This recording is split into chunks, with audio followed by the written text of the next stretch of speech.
சங்கீதம் 42:8.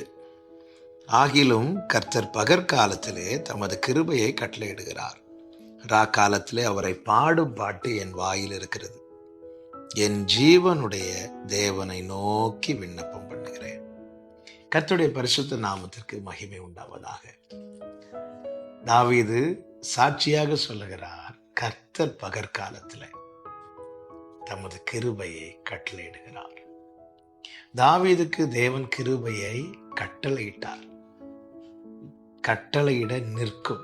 தேவன் எதை கட்டளையிட்டாரோ அது நிற்கும். தாவீதின் வாழ்க்கையில கிருபை விலக்கப்படாமல் இருக்க காரணம் தேவன் கட்டளையிட்டார். தாவீதின் வாழ்க்கையில கிருபையை கட்டளையிட காரணம் என்ன? சவுலுக்கும் கிருபை கொடுக்கப்பட்டது, ஆனால் கிருபை கட்டளையிடப்படவில்லை. ஆனால் தாவீதுக்கு கிருபை என்பது